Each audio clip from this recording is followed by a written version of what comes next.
We're gonna be talking about this black safe. That's gotta be racist. I mean, Blacksmith safe the company just sent out to me. Came with a couple of things for mounting hardware. This looks more like screws to mount into the concrete. I'd rather go for the drywall option. I think the concrete would give you a little bit more like theft prevention as far as someone breaking in, but I don't really think this type of safe is truly meant to stop someone from breaking into it. It's more for kid safety and stuff like that, and I'll get more into that farther into the video. And this is the second safe that Blacksmith sent me. This is the first one that was in another video, and I still use it all the time, and I actually really like it. You will definitely have to install some mounting hardware because it's pretty light, so the door by itself causes it to tip over, if you can tell. You can see these mounting holes through the fabric here, here, and there's one here, and I can't see the other at this angle, but I know it's there. So I'm gonna go and replace these at Lowe's with some drywall anchors. I'm going to get the width of this molding down here, and I'll cut some little pieces of 2x4 the same thickness, and I'll put it in between the back here and the wall so that after I'm finished installing it, it sits completely flat. I just cut out these like shims or whatever you want to call them. I'm gonna put the drywall anchor in the wall, shim on top of it like this, through the shim, through the anchor in the wall. So it'll be safe in between here, and let's see how that looks.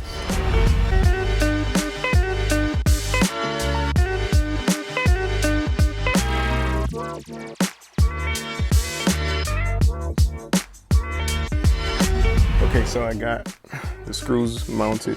There's actually 6 screws. I didn't notice the last 2 holes down here, but I got 6 screws in there now. I'll read the instructions, see what's next. I'm guessing it's to mount these shelves up in here. I can already tell there's some tolerances that I don't really like look at this. Even though it's locked, you know. But again, like I said, to me, these type of safes are more for the kids. Your kids ain't gonna get in there unless they really bad, and then you got other problems. If you compare it to my other more expensive safe, and when I say more expensive, this costs about a 1/10 or so of what the other one costs. There's none of that play, or not all that play in there. So these are what I consider a safe for stopping break-ins. So look, I just read through this whole user manual, and there is no instructions on how to mount anything else in here. How to put these shelves, which you can see it's supposed to be at least 1, 2, 3, 4 shelves. Now in here we have 1, 2, 3, 4 on the picture, 3 in here. So that's even more confusing. I know I can tell that this is supposed to be the top shelf, and you can see this hole aligns up here with another hole that you can't see that's right there. They could do better on giving instructions for sure. But I'm guessing this is what they want you to do. It fits pretty good. I don't know if for years it'll hold up.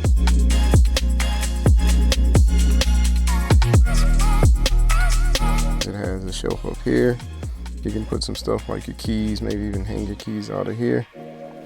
And it has 2 smaller shelves right here. So I'm gonna clean this out real quick. It's a little trashy down there. Okay, so while I was cleaning this thing out, I saw these 2 nuts sitting on the floor right here, and I didn't know what they were for, but I'm guessing it's like a thumb screw type thing. I think they are for these holes that line up on each side here.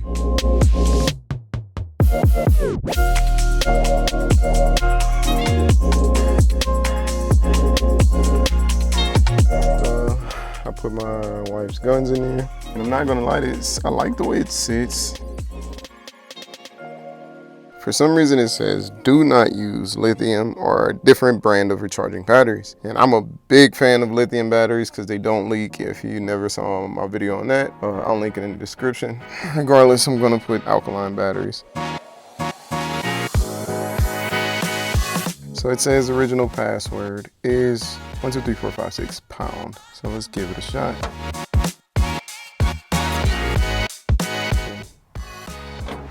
It's locked.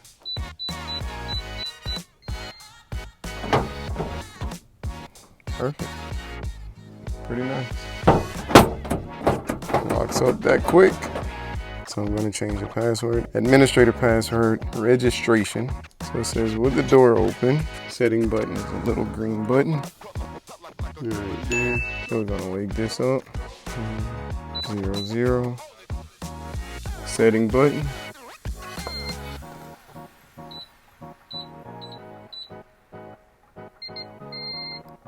So let's see what that does. So it's locked. Let's see if it works. Let me see.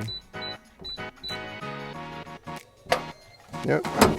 So that's the administrator password. So if you don't trust somebody, you give them the ordinary user password, I guess. And then fingerprint setting. Press the setting button. Press on the fingerprint module with the same finger 4 times. So let's try it. Okay. This should be good. Now try it with the fingerprint. That's pretty nice. Not gonna lie. Oh, it says up to 30 fingerprints can be registered. So, all of you, baby. These are not spirit fingers. These are spirit fingers. If everything fails, like the battery dies, you get a key, slide it down, emergency key opens. I suggest you don't keep it in the safe. All in all, it's a cost-effective safe. I do not recommend these if you have something extremely valuable and you expect somebody to come breaking into your house with crowbars. I do not think it will stop them. If you're interested in those, do more research on what makes a good safe. But for kids, I think this is perfect. I think blacksmith safes are pretty good. Very inexpensive. You can get them on Amazon. The links are all in the description. Check them out.